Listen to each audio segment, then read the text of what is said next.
modest beginnings with just 50 birds, Brian's poultry farm has skyrocketed to over 3,000 birds, generating substantial profits and surpassing his wildest expectations. Start with what you can. Start with the smallest capacity you can handle. We started with the 50 broilers. 1, 2, 3, 10, 20, 40, 50. Today, his farm produces an astonishing 100 egg trays daily, making him a leading supplier in the local market. But today, we have a batch of 2,000 layers. The other side, this was 1,000. We are playing them, and our plan is when these are out of this place, we are going to bring in another batch of 2,000. That would be taking us to 4,000. What started as a supplementary income stream has evolved into a full-fledged business, shattering the notion that urban areas can't sustain large-scale poultry farming. But also, the other driving factor was the availability of space provided by Mom there. Brian's remarkable journey serves as a testament to innovation, perseverance, and the power of entrepreneurship. Join us as we delve into Brian's inspiring story, exploring the challenges he overcomes, the strategies that fueled his growth, and the ambitious plans for future expectations. So if you start with intent to make money and you get a challenge for a day, 2, 3, chances are that you're going to pull out. But then if you're being driven by love, and you're also keeping your knowledge cup half empty or half full, so that you keep learning best practices and unlearning the old unproductive practices. Once you have those at hand, then you're going to start. Start with what you can. Start with the smallest capacity you can handle. We started with the 50 broilers. 1, 2, 3, 10, 20, 40, 50. But today, we have a batch of 2,000 layers. The other side, this was 1,000. We are playing them, and our plan is when these are out of this place, we are going to bring in another batch of 2,000. That would be taking us to 4,000. But the plan is continuous improvement and increase. So if you're going to start small here. Start with the minimum expectation. Start with intent to learn from the birds. Visit as many farmers as you can, but many times the people will give you success stories.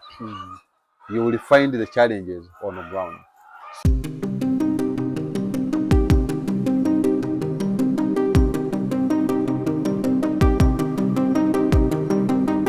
How do you handle biosecurity and disease outbreaks at the farm? Just like you posed a question, one of the biggest causes of disease outbreaks in our farms is poor biosecurity. For starters, I myself will not just get into this structure unless I'm disinfected. So the guys who are working on the farm have special attire they are using when they're here. The clothing they're using in this room or in this batch will not go in another batch. Also, we segregate duties. That some people who are working here are not the same people working in other batches. To make sure just in case there's a challenge here, it does not easily cross over the other side. Then the other way is we try to manage the external birds, the wild birds. Because there are feeds here, they will try to enter. That's why you see we try to use the wire meshes that would make it hard for the wild birds to access this place. The other thing is manage rodents. Rats are another source of disease in these places. So we actually have hats around. They will help us. In case you have rats, they feed on them. So that operates in our favor. But most importantly, follow the routines. For example, we have to vaccinate our birds against Newcastle disease every other month. So for example, if this month we are vaccinating against the Newcastle IB, the other month we shall vaccinate against Newcastle Lasota, the other month you do Newcastle plain. Also, every other month we also do deworm our birds. Deworm them every month. Yeah. You're also supposed to be deworming as a person. Yes. Hope you do. Yeah. After 6 months. And then the other thing, supplementation. Yeah, we do multivitamin supplementation. of the birds every month to make sure, just in case they missed out on a given vitamin in their feeds, at least they will get them through the supplementation program. Yeah. What is your advice to someone who wants to set up the urban farm? Number one, if you are interested in starting up an urban farm, specifically poultry, make sure you have the passion, have the love. There's a very big difference between a person who starts this with the intent to make money and the person who starts it with out of love. There are challenges, especially when you're new. There are a lot of things you don't know. You practically learn too much when you're already actively into the business. So if you start with the intent to make money and you get a challenge for a day, 2, 3, chances are that you're going to pull out. But then, if you're being driven by love, and you're also keeping your knowledge cup half empty or half full, so that you keep learning best practices and unlearning the old unproductive practices. Once you have those at hand, then you're good to start. Start with what you can. Start with the smallest capacity you can handle. We started with the 50 broilers. 1, 2, 3, 10, 20, 40, 50. But today, we have a batch of 2,000 layers. The other side, this was 1,000. We are playing them. And our plan is, when these are out of this place, we are going to bring in another batch of 2,000. That would be taking us to 4,000. But the plan is continuous improvement and increase. So if you're going to start small here. Start with the minimum expectation. Start with intent to learn from the birds. Visit as many farmers as you can, but many times the people will give you success stories. You will find the challenges on the ground. So stock your head before you stock the farm. Yeah. Okay. Is poultry keeping a lucrative business? Is poultry keeping a lucrative business, or it requires a lot of expertise? I wouldn't say it requires a lot of expertise. Yeah, but it requires a lot of commitment. You need to be committed as a farmer. Yeah. Otherwise, we have expatriates everywhere. Most of the companies that are supplying us feeds, especially the concentrates, have qualified vets, doctors, who visit these farms free of charge. It is all up to you to, if someone has come, you may give them a tray of eggs, you may facilitate their transportation, it's okay, but those farms actually facilitate their own guys to come and visit us. Yeah, a doctor will come here, look at your animals and advise professionally. So the expertise bit, no, is not a big deal. But you must be committed and you must be a flexible person. Be willing to unlearn something you thought you knew and learn something new. There are a lot of trainings conducted by these companies. Attend them. And they make sure that the trainings are in almost all the places. Mbarara, Bushenyi, Shakakabali, Kampala. Invest in your soul to stock the head. You will learn much. Other than learning from the vets coming from these companies, when you go for trainings, you learn from your fellow farmers. You find something that was a very big challenge here is not a challenge with someone else, and they will advise you. I'll give you an example. Around 2 years ago, we lost a lot of birds here due to Newcastle. But the challenge was the way we were vaccinating, we were using water. But remember, those vaccines react to temperature changes, for example. So the efficacy of the vaccine is adversely impacted or affected by temperature variations. So when I met quite a number of farmers, many of them would tell me same thing. If you're using water, that's where the challenge is. Do eye drop to vaccinate your birds. And when I started that, Newcastle is as good as chased away from my farm. So be willing to learn new things and unlearn the old ones. Be committed. Expertise will come all along the way. Experience is the best teacher. There are things we used to do in 2020, but we can't do them because we've learned a lot during the course. So this being a youth initiative, like we are targeting the youth to actually turn them to venture into agriculture. What is your advice to the youth who are watching? To a young man, a young lady who is watching this, One thing I know for sure is that many people run into towns when they have plenty of land in villages that is vacant. Yes. People are renting out their land for 100,000 or 50,000 per acre per season. That would translate to around 100,000 or to 200,000 maximum per acre per year. But the question is, if you decided to practice agriculture on that land, how much can you earn from it? So even when you're in employment, employment is not an end game.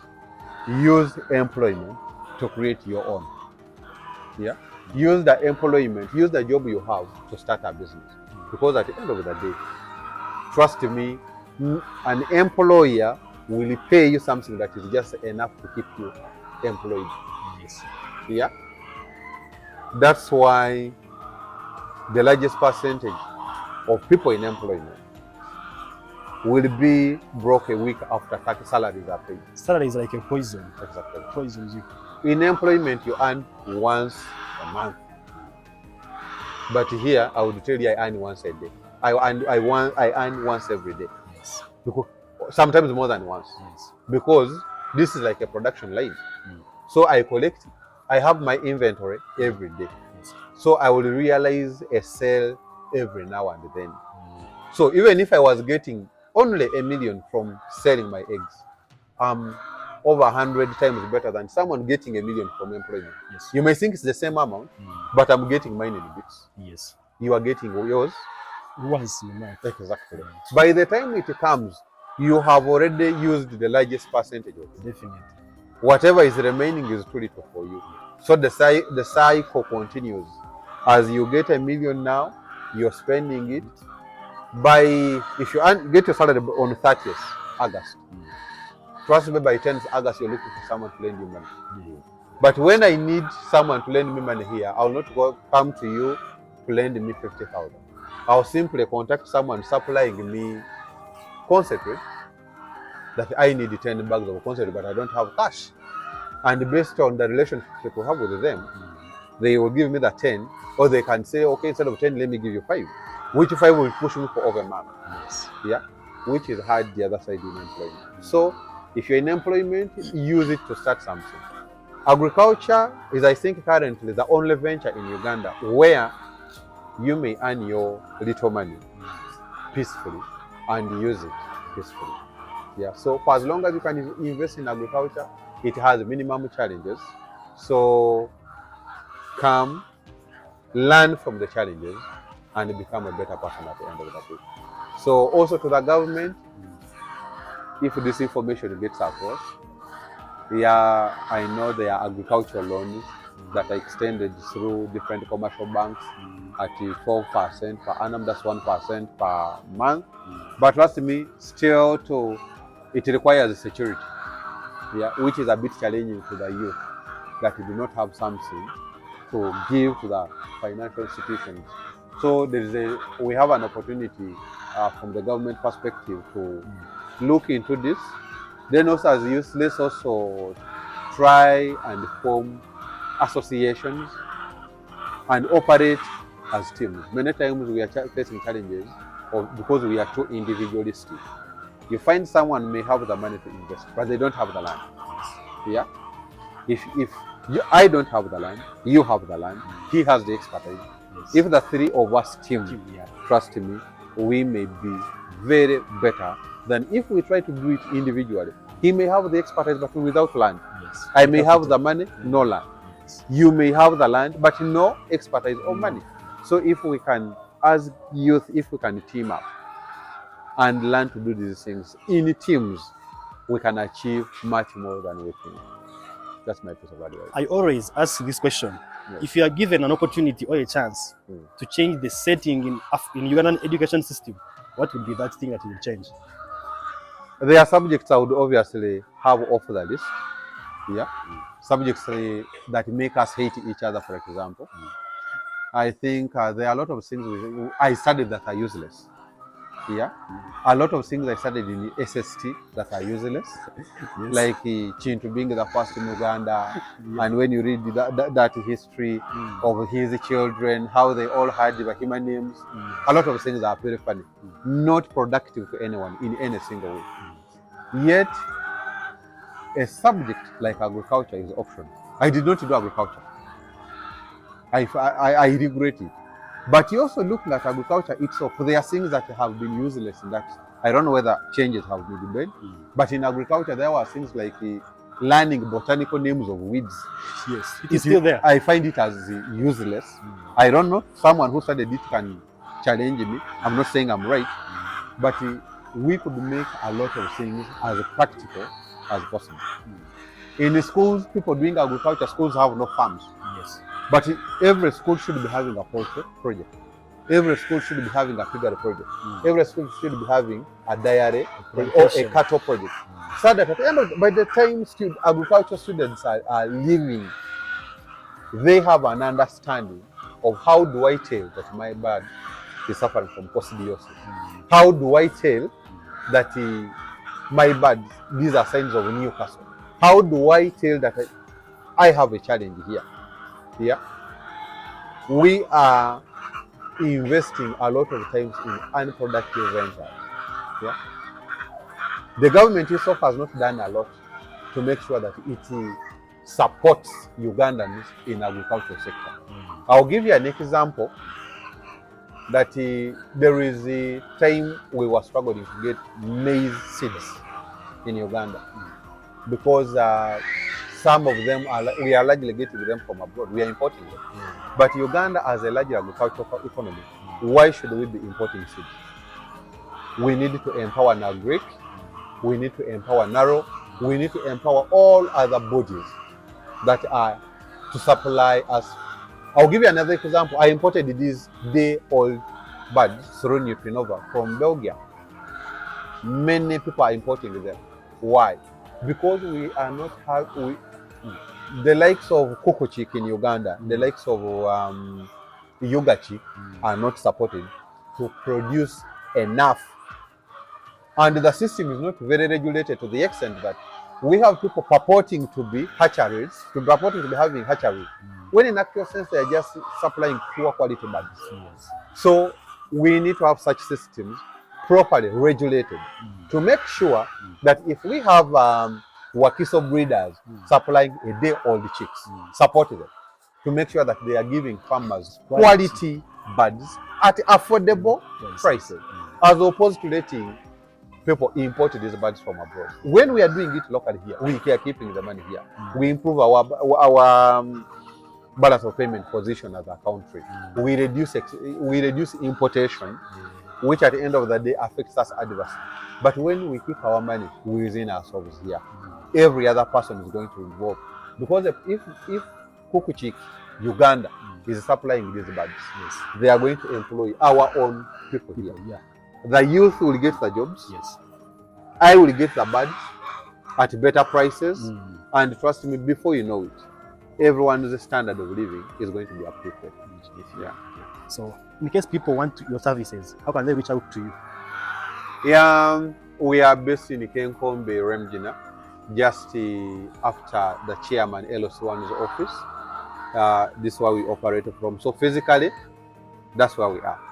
You can also reach us via mobile. My phone numbers are always available, Monday to Sunday, full time. My MTN is 0787 0503 99. My Airtel is 0702 22 8675. Both numbers are also available on WhatsApp. So I think that's the easiest way anyone can reach out to me. My email address, in case someone has an email to send, is tumwesigebrian@gmail.com. Not tumwesige, tumwesige, Brian@gmail.com. I'll share it on the screens. That's how you get me. Personally, I do appreciate. It wasn't hard for me to access you, by the way. Thank you. I passed through your mom, he gave me the contact, I called. I thought it was going to be hectic, but it never came hectic as I expected. It doesn't have to be. I am doing this because very many people gave me their time. I visited very many farmers on their busy schedules. They sacrifice. So whenever someone wants to learn, I'm readily available to avail as much information as I can. And whenever I can, for something I know I cannot advise, at least I may know who to refer them to. Yeah, so information is really available. Let's disseminate it. Free of cost. Because no one has ever charged me for information, so I don't charge anyone for it as well. Yeah. For sure, I do appreciate. If you're new to this channel and you have enjoyed this video, kindly hit the subscribe button and the notification bell. Thank you so much. See you in the next one.